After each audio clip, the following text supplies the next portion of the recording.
안녕하세요. 미국 학자금 전문가 탑에듀 피아줄리 킴입니다. 오늘은 미국 학비융자금 상환에 대해 질문과 답변 형식으로 알아보겠습니다. 학비융자금은 언제 어떻게 상환해야 하는 것인가요? 요즘과 같은 경제에는 학교도 상황이 어려운지 무상보조보다 학생들이나 부모에게 융자금 우포를 많이 하고 있습니다. 보통의 경우 1년에 수천 불씩 학생론을 받게 되는데 아무것도 아닌 것 같아도 이것이 4년 동안 합쳐지면 몇만 불이 됩니다. 이렇게 받은 융자금은 졸업 후 6개월이 되는 시점부터는 갚게 되어 있습니다. 그 상환 기간은 10년으로 정해지지만 여유가 생긴다면 언제든 일시불 상환이 가능합니다. 어떤 학생은 건강상의 이유로 휴학을 하고 잠시 한국을 들른다고 나갔다가 오래 체류하는 상황이 벌어졌는데 6개월이 지나자 융자금 상환에 대한 통지가 쌓이기 시작했다고 합니다. 그러므로 융자금 상환은 졸업 후 6개월이라기보다는 학기 등록을 하지 않은 후 6개월부터 시작되어야 한다고 해야 더 정확하다고 하겠습니다. 학비융자금 상환을 연기할 수는 없나요? 만약 요즘처럼 취업하기가 어려운 상황이라면 학생 융자의 상환은 어떻게 해야 할까요? 졸업 후 6개월 안에 직장을 잡지 못할 경우는 어려운 사정을 알려서 상환을 연기할 수 있습니다. 이것이 상환 유예를 받을 수 있는 대표적인 예입니다. 그러나 이 경우라도 갚지 못하는 기간 중에 이자는 추가로 내야 한다. 그 외의 예는 대학으로 돌아가 적어도 하프타임 이상을 수강할 경우 유예를 받을 수 있으며 그 기간에 제한이 없습니다.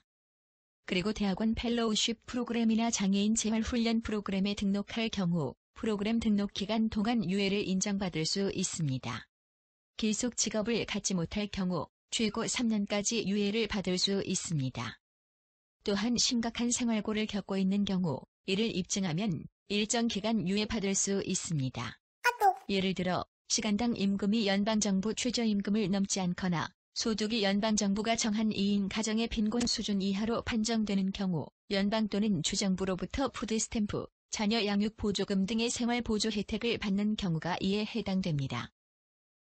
학비융자금 상환을 면제받을 수 있는 경우도 있나요? 상환 보류 조치가 그러한 경우입니다.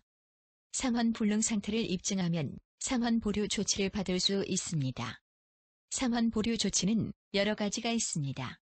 이자율을 낮추어 주거나 월 상환 금액을 줄여주거나 또는 월 상환 의무를 잠정 면제해 주기도 합니다. 채무자의 상황에 따라 융자해 주는 기관에서 결정합니다. 보류 기간은 최고 1년입니다. 만약 추가로 필요하다면 또 다시 신청해야 합니다. 상환 유예나 보류 신청에 필요한 양식은 융자를 제공한 기관에서 제공받아 작성해 제출해주면 되고 신청한 상태에서도 월 상환금은 지불해야 합니다. 개인의 사정에 따라 상환 유예나 보류를 신청해 어려운 시기를 슬기롭게 넘겨보는 것도 좋은 방법 중에 하나라 생각됩니다. 만약 개인이 파산을 한 경우는 어떻게 될까요? 학비융자 상환 의무는 파산 선고를 받았더라도 극히 드문 사례를 제외하고는 없어지지 않습니다. 일반적인 파산 상황에서는 면제받기 힘듭니다.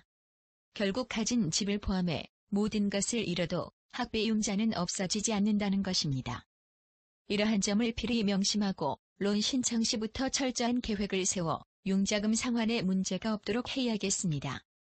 파이낸셜 에이드로 받은 연방정부의 학생론과 부모론은 학생의 학업을 위해서는 어쩔 수 없이 짊어져야 할 부담인 것이 사실입니다. 졸업과 동시에 몇만 불에서 수만 불의 빚을 지게 되는 것이 현실입니다. 학자금 문의 703-576-7803 이메일 tofudupier@gmail.com